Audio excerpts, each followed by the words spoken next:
So in order to be able to work with similar figures in scale drawings, we need to understand how to solve proportions. So that's the first thing I actually want to talk about, is a review of solving proportions. So I know I have 4 problems up here. Why don't you write down this first problem, which is 6 over 2 equals 4 over p. Again, 6 over 2 equals 4 over p. Just write it down. So as a review, this is a proportion. A proportion, basically, the most basic version is a fraction that equals another fraction. Okay? And we spent some time this quarter talking about how to solve proportions. Can anyone help us out with reminding the class how to solve a proportion? We're going to cross multiply. That's going to be our first step. So when we cross multiply, we're looking diagonally. So we're looking at the 6 times the p, and that's going to equal your 2 times the 4.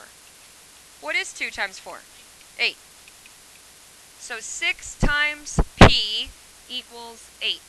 So we need to get the letter, the variable, by itself. How would I get rid of multiplying by 6? Dividing by 6. So I need to do 8 divided by 6, and that is why I asked you to get a calculator, because sometimes you end up with decimals. What is 8 divided by 6? 1.3 repeating. Alright, so again, we looked at cross products, 6 times p, 2 times 4, which gave us 8, and then we divided by that 6 to get our variable by itself. 8 divided by 6 is 1.3, repeating. Alright, let's look at the second one over there. Notice that the variable in the second problem over there, and it's in a different location. It's in the first fraction, and it's in the numerator. It's not going to change how we solve these problems. We're still going to use cross products. So I'm going to do 15 times s. And I'm going to do 33 times 10. What's 33 times 10? 330. Move this down some.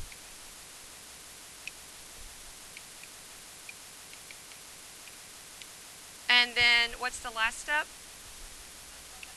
Divide by 15. We have calculators. So s equals 22. Alright, so I'm going to move this up, and we're going to have these 2 other proportions, and I would like for you to find the missing number in these 2 other proportions for me, okay? Alright, so let's look at this first one. We're going to do x times 100, so 100x, and we're going to do 7 times 75. What did that give you? 525. So then we are going to divide by 100.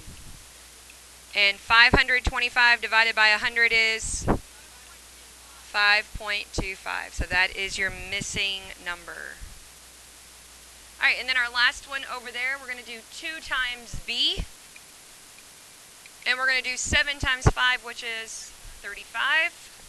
We're going to divide by 2.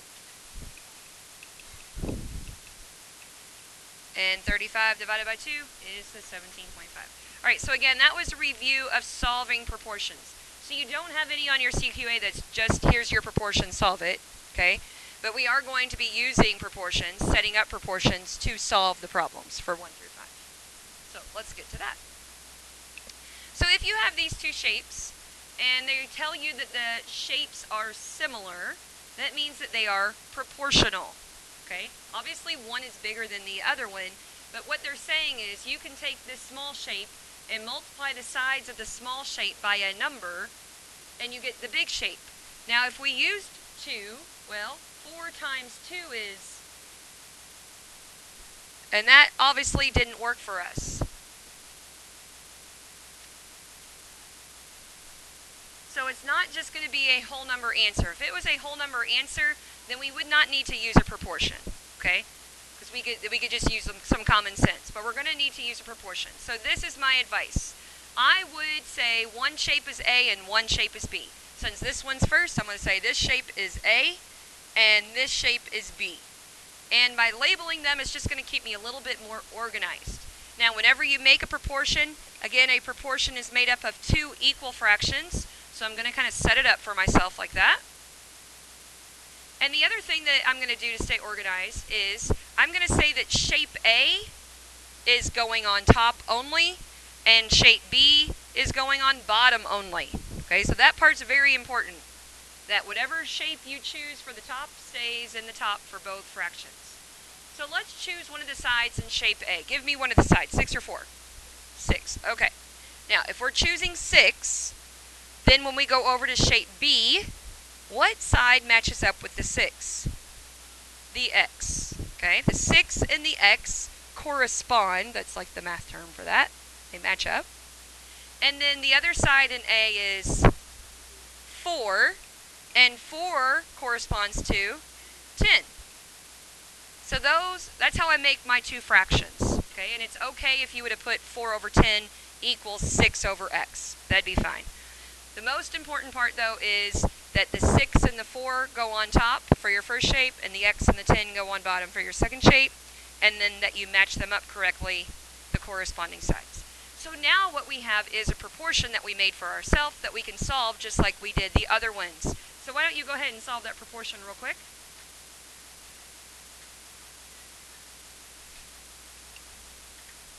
Alright, so hopefully when you solve this proportion, you did 4 times x equals 6 times 10, which is 60.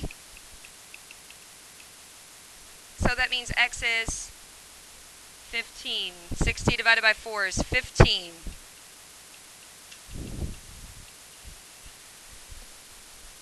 Okay? Alright, let's look at a problem that is really similar to this one. Again, we have two shapes. Don't mind all those little arches in the middle of it. That just shows up what angles match up with each other, which is not going to help us that much on this problem. Okay? So we have our small shape, we have our big shape. Again, I'm going to label that this is shape A and that this is shape B.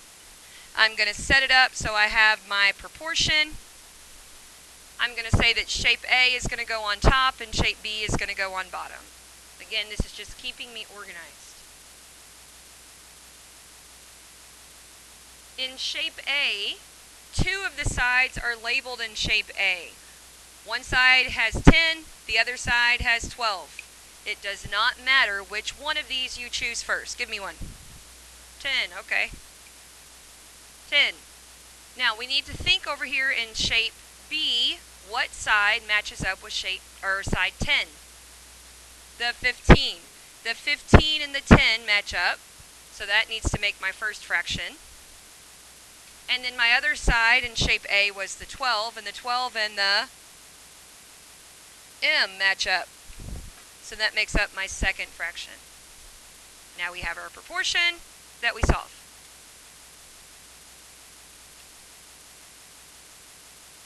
So I'm going to do 10 times M. I'm going to do 15 times 12, which gives me, what's 15 times 12? 180, and then I'm going to divide that by 10. So what is M? 18. You're right, 18. M is 18. Now another thing with these is kind of make sure your answer makes sense. Obviously this shape B is the bigger shape. So would it make sense that this side is going to be more than 12? Yes. 18 is more than 12. That makes sense then. Also, I'm noticing if I look at the 10 and the 12, that means this side is longer. So this side, M, should be longer than 15. Well, 18 is longer than 15, so it makes sense. Okay? That's a kind of a way to estimate. All right, this is the last one that's like this problem, so why don't you try this one on your own? Completely on your own. All right, so first thing I'm going to do is I'm going to go ahead and say this is shape A and this is shape B. I want to make sure my A shape goes on top, my B shape goes on bottom. Thinking about sides that match up, my 3 matches up to my 8. My 2 matches up with Y. So one of my fractions needs to be the 3 and the 8. And another one of my fractions needs to be the 2 and the Y. Now it is okay if you wrote 2Y equals 3 over 8. It's going to work out the same way, okay? Alright, so we're cross multiplying. We're going to multiply the 3 times Y and the 8 times 2. And I need to do 16 divided by 3. What did that give you? 5.3 repeating. Okay? Alright. Now let's talk about this type of problem. So in this type of problem, if I was just rushing through my test and not reading the directions, which happens, I probably would have just found that x and went on to the next problem. But this problem wants to know what is the area of shape B. So shape B, I can't find the area of shape B until I know what x is. Then I can find the area of shape B. Okay? Now, these two shapes, we could set up a proportion. Okay? Always works. But it's actually, there's an easier way. If we look, the 8 matches up with the 16. 8 and 16, that's kind of a fact family. What do we know about 8 and 16? 8 times 2 is 16, right? 8 times 2 equals 16. So that means that this shape times 2 is that shape. That shape is twice as big. So if I start with 2 and I multiply it by 2, then I get 4. That was a lot quicker than doing it in a proportion, wasn't it? So sometimes you can do it this quick way, but it doesn't always work. In the problems that we just did, it wouldn't have worked so easily. Okay? All right. So now we know that x is 4. A lot of people, again, just chose 4 and moved on to the next problem. But again, this is asking us for the area. How do you find the area of a rectangle? Multiply the two sides together. Length times width. So if one of the sides is 16 and the other side is 4, what does that give us an area of? 64. How about you try one of those on your own then? Try that one right there on your own. Okay. So in this problem, I first need to figure out what is x. Well, I notice that the x and the 4 match up, and I notice that the 6 and the 12 match up. And I know that 6 times what is 12? 2 again. All right, so that shape is twice as big. So I'm going to do what number times 2 equals 4? 2. 2 times 2 would equal 4. Also, again, make sure you're using common sense. Hopefully you didn't put 8 right here. This x is obviously the smallest side of either of the two shapes. So there's no way it's going to be bigger than the 4. Okay? So make sure your answer is making sense. All right, so if that side is 2 and this side is 6, notice that this says find the area of shape A. So the area of shape A is 12.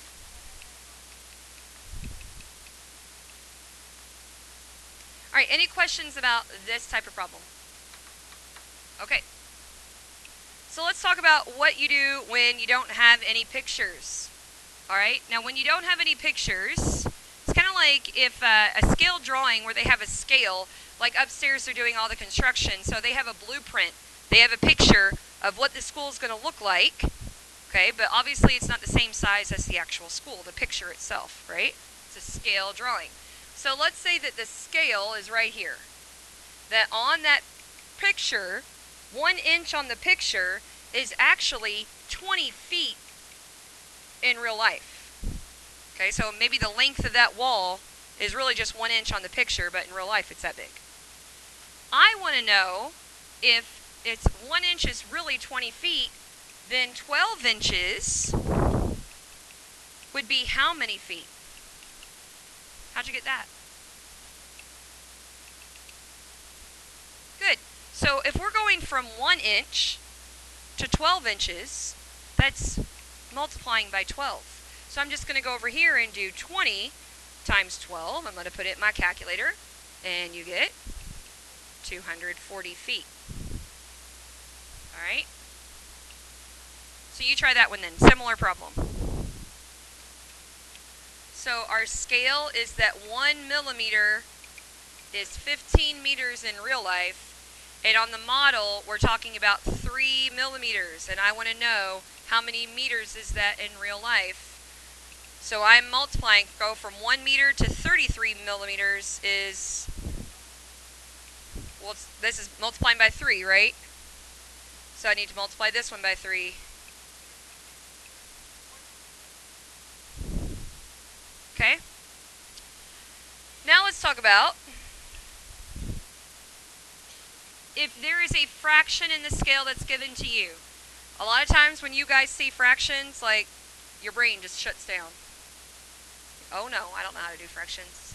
So let's say they're telling you that 1/2 inch is 5 feet.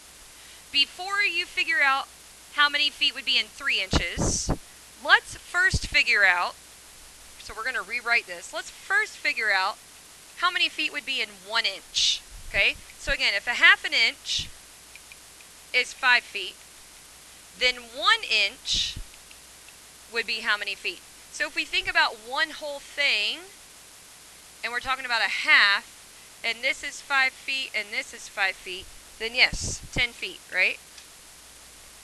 1/2 is 5 feet, then one whole would be 10 feet.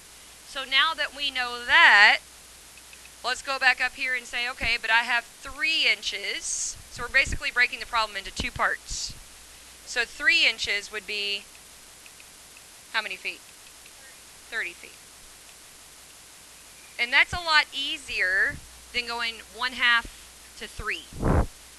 1/2 to 1 and then 1 to 3 is much easier than going straight from 1/2 to 3. Okay? Let's try a similar one. On a map, 1/3 inch is 10 miles. So again, we are going to rewrite this. I want to know how many miles in 1 inch then. 1/3 of an inch. Think about, you have a circle, you have a third. And each one of these thirds is 10 miles. 30 miles. So again, 1 inch is 30 miles, and I have 5 inches. 1 inch is 30 miles. 5 inches is blank. How'd you get that, Matthew? You got it. I'm going from 1 inch to 5 inches, so I'm going to do times 5 over here as well. There you go.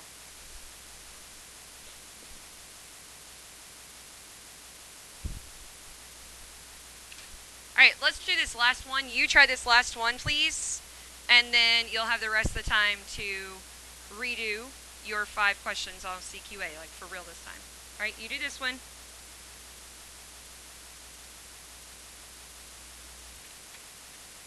Alright, so 1/3 of an inch is 12 miles. 12, 12, 12. That means 1 inch is 36 miles, right? We're talking about 3 inches though. So if 1 inch is 36, 3 inches, that would be multiplying by 3. So 108 is correct. Very good. Okay, so again, what we're going to do, I am going to give back to you your paper from Thursday. If you weren't here on Thursday, then you'll get a blank paper. You are going to open up your computer and go to Power School, Power Test. And you are redoing 1 through 5 only. So after 5, you're going to stop. Even if you think, oh, I got 1 through 5 right. I think I already did it right. Check them anyway. It's only 5 questions I'm asking you to do today. Once you have done 1 through 5, bring me back your answer sheet. To exit out of Power Test, you go to Summary, Exit, Exit. Okay?